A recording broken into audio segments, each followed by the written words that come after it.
Hello दोस्तों, आज की वीडियो में हम बात करेंगे भारत के आम चुनाव की, यानी कि लोकसभा चुनाव की।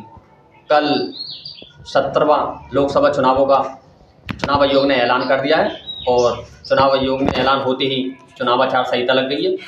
आपको हम अपनी इस वीडियो में कम वक्त में बहुत ही खास और ज़्यादा से ज़्यादा जानकारी देने की कोशिश करेंगे कि चुनाव आयोग ने जो ऐलान किया है उसमें भारत में आम चुनाव 2024 का लोकसभा चुनाव जो ऐलान हुआ है, चुनाव आयोग के अनुसार 7 चरणों में चुनाव होना है। पहला जो चरण है वो 19 अप्रैल है। पहले चरण में चुनाव होना है, राज्यों में चुनाव होना है पहले चरण में, और 102 सीटें लोकसभा की हैं जिस पर चुनाव होना है पहले चरण में। दूसरा चरण 26 अप्रैल है जिसमें 89 लोकसभा सीटों पर चुनाव होना है और 13 राज्यों की ये लोकसभा सीटें होंगी। और जो तीसरा चरण है वो 7 मई है जिनमें कि 94 लोकसभा की सीटें हैं और 12 राज्य हैं जिसकी ये सीटें हैं।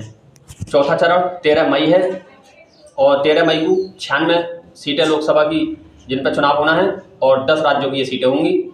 और जो अगला 5वां जो चरण है वो 20 मई है। 20 मई को 49 लोकसभा की सीटों पर चुनाव होना है जो कि 8 राज्यों की ये सीटें होंगी। और छठा जो चरण है वो 25 मई है जिसमें 57 सीटें हैं लोकसभा की और ये 7 राज्यों की सीटें होंगी।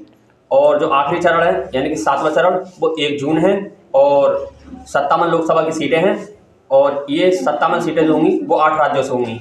और 4 को रिजल्ट आएगा, लोकसभा चुनावों का परिणाम आएगा।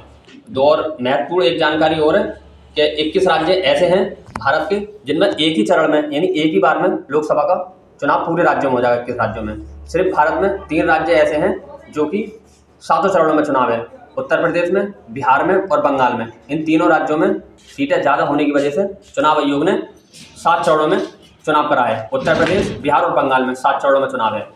और एक खास जानकारी आपको बता दूं, ये जो 543 लोकसभा की सीटें हैं उनका मैंने आपको कैलकुलेट कर दिया। इसमें जो महत्वपूर्ण बात है वो ये है कि 18 साल से लेकर 19 साल के जो वोटर हैं वो 1,84,81,610 हैं। जो सबसे ज़्यादा वोटर हैं वो युवा वोटर हैं, यानी कि 20 साल से लेकर 29 साल के वोटर जो हैं वो हमारे देश में सबसे ज़्यादा हैं। 19,74,37,160 हैं वोटर युवा हमारे देश में। और थर्ड जेंडर यानी कि ट्रांसजेंडर जिनको हम किन्नर बोलते हैं, तादाद है जो किन्नर मतदाता हैं हमारे देश में वो 48,044 हैं। और जो दिव्यांग हैं वोटर वो 88,33,449 वोटर हैं दिव्यांग। और जो 100 साल प्लस उम्र के वोटर हैं हमारे देश में वो 2,38,751 वोटर हैं हमारे देश में। टोटल मतदाता यानी कि वोटर हमारे देश में वो 96,88,21,926 हैं हमारे देश में, जो कि ये वर्ल्ड रिकॉर्ड है। पूरी दुनिया में सबसे ज़्यादा वोटर हमारे देश में इस टाइम मौजूदा वक्त में। जो पुरुष मतदाता हैं इसमें से 96 करोड़ में से वो 49,72,31,994 पुरुष मतदाता हैं। और महिला मतदाता जो हैं वो 47,15,41,888 हैं, यानी कि पुरुष मतदाता महिला वोटरों से ज़्यादा हैं। तो ये बहुत ही इम्पोर्टेंट जानकारी थी जो मैंने आपको कम वक्त में दी कि 7 चरणों में चुनाव है, किस चरण में कितनी सीटों पे है, कितने राज्यों में है और कौन कितने वोट है हमारे देश में।